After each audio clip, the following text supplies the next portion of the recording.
Hello everyone, welcome back to my channel civil Gyan centre. आज के इस वीडियो में हम लोग manufacturing of brick sequence wise देखेंगे, बाकायदा हर एक स्टेप।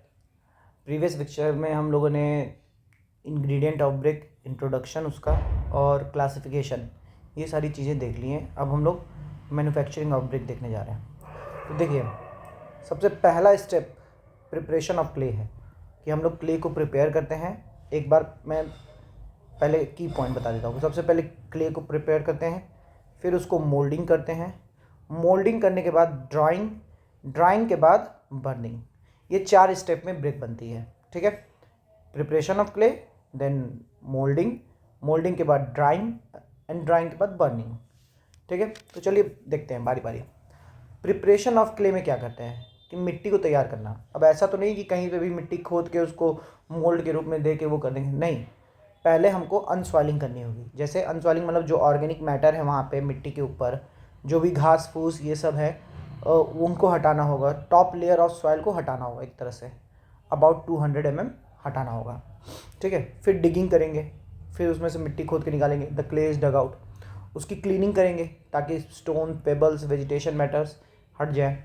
वेदरिंग करेंगे, the clay is expose to atmosphere 1 month से ज़्यादा के लिए, ताकि वो सॉफ्ट हो जाए वेदरिंग होके। फिर ब्लेंडिंग करेंगे। ब्लेंडिंग स्पेसिफिक इंग्रेडिएंट जो भी हमको चाहिए वो उसमें हम डालें और क्या कहते हैं ब्लेंडिंग करेंगे। अगर कोई डेफिशिएंसी है तो स्पेशल चीज़ें कुछ जो भी उसको रिमूव करे वो डालेंगे। टेम्परिंग करेंगे। टेम्परिंग मतलब मिक्सिंग, एक तरह से समझ लीजिए। इट कंसिस्ट ऑफ नीडिंग, आटा गूँथना। नीडिंग मतलब गूँथना। It consist of kneading the earth to make soil mass stiff and impart desired plasticity. अब इससे प्लास्टिसिटी अच्छी खासी आ जाती है। फिर ये होता किस में, ये पगमिल नामक एक इंस्ट्रूमेंट होता है, उसमें होता है। ऐसे होता है, उसमें रोटेटरी हैंड घूमती रहती है, पगमिल कहते हैं उसको। और प्रोसेस को बोलते हैं पगिंग। और वो होता किस में, पगमिल में, टेम्परिंग प्रोसेस। ठीक है, फिर कुछ की डेफिनेशन भी इस प्रोसेस में, जैसे नीडिंग क्या है, टेम्परिंग क्या है, पगिंग क्या है। तो नीडिंग मतलब एक तरह से mixing of water with blended clay and other ingredient to impart plasticity. मतलब वाटर को ऐड करना क्ले में या अदर इंग्रेडिएंट को ऐड करना टू मेक प्लास्टिक क्ले, तो क्या कहते हैं, नीडिंग कहलाता है। नीडिंग का मतलब साफ तौर पे ऐसे समझिएगा, आटा गूँथने की प्रोसेस को नीडिंग कहते हैं। फिर tempering of the clay, the process of adding water to the clay and allowing it to remain undisturb for few days before mixing occur, ये टेम्परिंग होता है। पगिंग होता है the process of working and tempering clay to make it plastic and consistent, इसको pugging कहते हैं। तो ये प्रोसेस होता है प्रिपरेशन ऑफ क्ले, मोल्डिंग से पहले। अब इसमें आपकी मिट्टी एकदम बन के तैयार है, अब उसको मोल्ड करेंगे हम लोग। तो मोल्डिंग का क्या प्रोसेस है, अब ये देखते हैं। देखिए, मोल्डिंग में जो साइज़ ऑफ मोल्ड होता है, जैसे कोई भी सांचे में हम लोग जब मिट्टी डालेंगे तो उसकी जो उस सांचे की जो साइज़ है वो 8 to 12% ग्रेटर देन होती है actual size of brick. 8 to 12%, ये एक की पॉइंट है इसका। ये क्यों होती है, क्योंकि जब भी हम लोग मोल्डेड क्ले को, हम लोग मतलब क्ले को उसमें डाल देंगे सांचे में, तो वो श्रिंक करेगा तो अपना वॉल्यूम डिक्रीज़ करेगा। तो अगर पहले थोड़ा सा वॉल्यूम ज़्यादा रहेगा तब वो डिक्रीज़ करके अपने ओरिजिनल शेप में आएगा। तो श्रिंकेज होता है। To account for shrinkage, the actual size of brick, to account for shrinkage during drying and burning. ठीक है, मोल्डिंग भी 2-3 तरह की होती है, 2 तरह की, hand moulding, machine moulding. Hand moulding अधिकतर हम लोग जो आसपास ईंट की भट्टियाँ होती हैं वहाँ पे हैंड मोल्डिंग ही होती है। वहाँ होता क्या है कि जो अगर आपकी जो मड है, जिससे मड बोलो या सॉइल बोलो, जिसमें क्या कहते हैं सॉफ्टनेस ज़्यादा है, आराम से हम लोग उसको अपने हाथ से क्या कहते हैं मोल्ड कर सकते हैं, तो वहाँ पे हैंड मोल्डिंग किया जाएगा सॉफ्ट मड के लिए। तो इसमें 2 तरह की, ग्राउंड मोल्डिंग, टेबल मोल्डिंग, 2 तरह की होती है। फिर मशीन मोल्डिंग थोड़ी स्टिफ मिट्टी के लिए, स्टिफ मड के लिए होती है। ठीक है, इसमें 2 तरह की है, plastic clay moulding, dry clay moulding. अब इसमें भी एक बहुत इंपॉर्टेंट चीज़ है कि अगर इसकी हायरार्की चेक किया जाए कि फ्रॉम सॉफ्ट टू स्टिफ, तो सबसे ज़्यादा सॉफ्ट ये है ग्राउंड मोल्डिंग। मैं यहाँ लिख दे रहा हूँ कि सॉफ्ट टू, अगर स्टिफ मड की बात करें, सॉफ्ट टू स्टिफ मड यहाँ, तो सबसे पहले ग्राउंड मोल्डिंग सबसे ज़्यादा सॉफ्ट, फिर थोड़ा स्टिफ होगा टेबल मोल्डिंग, देन स्टिफ होगा प्लास्टिक क्ले मोल्डिंग, एंड सबसे ज़्यादा स्टिफ होगा ड्राई क्ले मोल्डिंग। ठीक है, तो ये इस तरीके से है, ऐसे भी याद रख सकते हैं। हो सकता है कभी पूछ दे कि सबसे ज़्यादा स्टिफ मड के लिए कौन सा, तो dry clay moulding. Next step है अब ड्राइंग, कि मोल्ड करके हमारे ब्रिक बन के रखे हुए हैं, अब उनको ड्राई करना है, सुखाना है।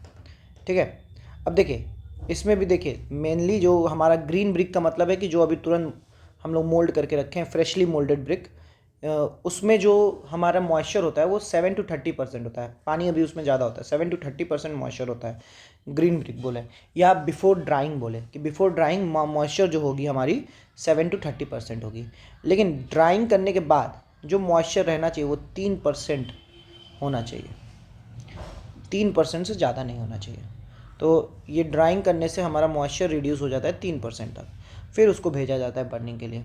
ठीक है, ये बात ध्यान रखेंगे कि ड्राइंग जो करते हैं हम लोग अलॉन्ग द एज करते हैं, नॉट अलॉन्ग द फेस। मतलब ये फेस के अलॉन्ग नहीं, मतलब ये तो फेस हो गया, इसको रख के ऐसे नहीं करेंगे, सीधा सीधा रखेंगे। मतलब मैं 3D फिगर तो नहीं बना पा रहा, मतलब समझिए कि ये ऐसे स्ट्रेचर वर्टिकल प्लेन में है, ऐसे रखा जाएगा। ठीक है, हो गया। तो ड्राइंग हो गया, इसके बाद क्या करते हैं, बर्निंग करते हैं। ठीक है, बर्निंग में सबसे इम्पॉर्टेंट चीज़ इसका टेम्परेचर ही है कि 900 से 1200 डिग्री सेल्सियस। ठीक है, तो बर्निंग में जो टेम्परेचर है 900 से 1200 डिग्री सेल्सियस, अगर फ़ारेनहाइट की बात करें तो 1650 से 2190 डिग्री फ़ारेनहाइट, वो तो कन्वर्जन फॉर्मूले से भी आ जाएगा, लेकिन बाकी अगर नहीं पता है तो 1650 से 2190 डिग्री फ़ारेनहाइट। अब इसमें होता क्या है, ये फ्यूज़ करता है लाइम और सिलिका को। बर्निंग में लाइम और सिलिका फ्यूज़ होते हैं और बाकायदा अपना प्रोसेस होकर ब्रिक सेट होता है। ठीक है, अब ये 3 स्टेजेस ऑफ बर्निंग है। पहला डिहाइड्रेशन, ऑक्सीडेशन, विट्रिफिकेशन। डिहाइड्रेशन में जो टेम्परेचर है 400 से 650 डिग्री सेल्सियस रहता है। इसमें जो पोर्स में वाटर हैं, water in the pores of clay, वो रिमूव होते हैं और क्ले हमारा अपनी प्लास्टिसिटी लूज़ करता है। ठीक है, फिर से मैं बोल रहा हूँ कि डिहाइड्रेशन में क्या हो रहा है, 400 से 650 डिग्री सेल्सियस पे जो पोर्स में हमारे क्ले के पोर्स में जो पानी है वो रिमूव होते हैं और क्ले अपना प्लास्टिसिटी रिमूव करता है। ऑक्सीडेशन की बात करें 650 से 900 डिग्री सेल्सियस, 650 से 900 डिग्री सेल्सियस में रिमाइंडर ऑफ कार्बन वो एलिमिनेट होगा और फेरस आयन जो होंगे वो फेरिक आयन में कन्वर्ट हो जाएंगे। जो बचे कुछ कार्बन है वो रिमूव होंगे और फेरस आयन फेरिक आयन में कन्वर्ट हो जाएंगे। लास्ट और मोस्ट इंपॉर्टेंट प्रोसेस विट्रिफिकेशन, ये 900 से 1200 डिग्री सेल्सियस है। ठीक है, विट्रिफिकेशन में क्या होता है, अब यहाँ पे प्रॉपर क्या कहते हैं, ब्रिक फॉर्मेशन होगा और ग्लास लाइक अपीयरेंस बनेगी यहाँ पे, मतलब क्रिस्टल फॉर्मेशन एक तरह से कह लीजिए, और ग्लास लाइक अपीयरेंस यहाँ बनेगी और ब्रिक यहाँ पे मिलेगा। तो मेन इंपॉर्टेंट विट्रिफिकेशन है। बाकी ये दोनों भी जानते रहना है, क्वेश्चन कभी कभी पूछ देता है कि डिहाइड्रेशन में क्या हो रहा है, ऑक्सीडेशन में क्या हो रहा है। विट्रिफिकेशन का की पॉइंट यही है कि ग्लास लाइक अपीयरेंस विट्रिफिकेशन से आ रही है। ठीक है, रिमाइंडर कार्बन जो है वो ऑक्सीडेशन में रिमूव हो रहा है और पोर्स से पानी डिहाइड्रेशन में।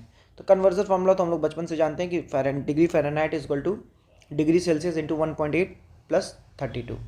ठीक है, अगला है कि बर्निंग भी दो तरह की होती है, क्लैम बर्निंग और क्लीन बर्निंग। क्लैम बर्निंग को हम लोग पजवाह भी बोलते हैं, पजवाह। क्लैम बर्निंग को हम लोग पजवाह भी बोलते हैं। हो सकता है फ़ोटो मैंने लगाई, हाँ देखिए ये क्लैम बर्निंग है।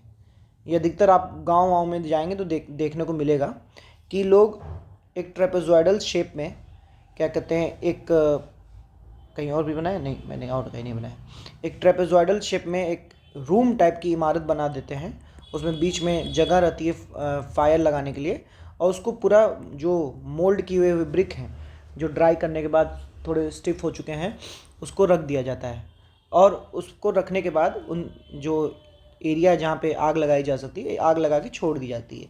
वो लॉन्ग ड्यूरेशन तक अपना धीमे धीमे धीमे धीमे लो फ्लेम पे एक तरह से समझ लीजिए वो सेट होता रहता है। अगर आम भाषा में बात किया जाए तो लो फ्लेम पे वो धीमे धीमे पकता जाता है और फाइनली एक बहुत खासे दिन के बाद वो एक ब्रिक के रूप में अच्छा स्ट्रेंथ देता है। अब इसमें होता क्या है, क्लैम बर्निंग जो है, क्लैम बर्निंग में स्ट्रक्चर जो है brick wall in mud along the shorter side, जो शॉर्टर साइड में ब्रिक वॉल है उसमें उस शेप ट्रेपेजॉइडल शेप में रखते हैं, टिल्टेड एंगल होता है 15 डिग्री का। अब इसमें बर्निंग प्रोसेस जो होती है 2 से 4 वीक की होती है, कूलिंग भी 2 से 4 वीक की होती है और बहुत मॉडरेट रेट पे होती है, बहुत moderate gradual cooling and burning होती है। इसके कारण जो होता है स्ट्रेंथ ऑफ ब्रिक जो इसमें ऑब्टेन्ड होता है वो मोर होता है एज़ कम्पेयर टू क्लीन में, क्योंकि बहुत फास्ट बर्निंग होती है और फिर कूलिंग भी बहुत फास्ट करा के वो, क्योंकि वहाँ पे बहुत ज़्यादा कॉमर्शियल पर्पज़ के लिए ज़्यादा वो प्रेफर लोग करते हैं, तो क्लीन को क्या कहते हैं, इसीलिए इसकी ब्रिक की स्ट्रेंथ कम होती है as compare to clamp burning. लेकिन इसके भी डीमेरिट्स हैं, वो भी हम लोग कंपेरिजन में पढ़ेंगे कि डीमेरिट एक जैसे ये है कि क्या कहते हैं इसमें यूनिफॉर्म स्ट्रेंथ नहीं मिलेगी आपको। यूनिफॉर्म स्ट्रेंथ का मतलब ये है कि जो ब्रिक्स आपके जो फायर एलिमेंट के करीब में हैं ना वो ज़्यादा बर्न हो जाएंगे, जो आउटर ब्रिक्स हैं वो कम बर्न हो जाएंगे, जो मतलब अनइवन बर्निंग मिलेगी। तो ये इसका एक डीमेरिट भी है। ठीक है, अब बात करते हैं क्लीन में। तो क्लीन में देखिए सीधे टाइप ऑफ क्लीन से, क्लीन मतलब एक स्ट्रक्चर जिसमें बर्निंग हो रही है। एक क्लीन होता है इंटरमिटेंट क्लीन और एक होता है कंटिन्यूअस। इंटरमिटेंट और कंटिन्यूअस का मतलब क्या है कि उसमें ब्रिक की जो इंटरमिटेंट है वो एक बार ब्रिक लगा दिए गए, अब बर्निंग होगी, ब्रिक निकलेगा, फिर दूसरा सैंपल आप क्या कहते हैं, फिर कुछ दिनों बाद या कुछ समय बाद दूसरा सैंपल उसमें लगेगा, तो इंटरमिटेंट है, गैप गैप में होगा। और कंटिन्यूअस में क्या है कि लगातार एक चेन, जैसे इधर से ब्रिक आ रहा है, फिर उधर से बर्न होकर निकल रहा है, फिर दूसरा आ रहा है, तीसरा बन रहा है, मतलब कंटिन्यूअस प्रोसेस है। तो कंटिन्यूअस ब्रिक में वैसे हो, कंटिन्यूअस क्लीन में वैसे होगा। तो इंटरमीडिएट में भी दो तरह के होते हैं, up draught and down draught. होता क्या है, अप ड्रॉट में मूवमेंट ऑफ जो गैस होता है जो उसमें बर्निंग कराती है, मूवमेंट ऑफ गैस जो होता है वो अपवर्ड डायरेक्शन में होता है, ठीक है। और डाउन ड्रॉट में movement of gas downward direction में होता है। डाउनवर्ड डायरेक्शन में होने के कारण यूनिफॉर्म बर्निंग होती है, क्योंकि अपवर्ड डायरेक्शन में गैस जब जाती है तो बाहर जाके क्या कहते हैं वो डिस्पर्स हो जाती है एटमॉस्फेयर में, और डाउनवर्ड डायरेक्शन में जब गैस जाती है तो वो अंदर की ओर जाती है और काफ़ी देर तक रहती है वहाँ पे। तो इसलिए क्या कहते हैं, रिजल्ट इन यूनिफॉर्म बर्निंग, ठीक है। कंटिन्यूअस की बात करें तो 3 तरीके के हैं, बुल ट्रेंच, हॉफमैन टनल। ये बहुत पूछता है कि बुल कौन परफेक्टली कंटिन्यूअस है, कौन पार्शली है।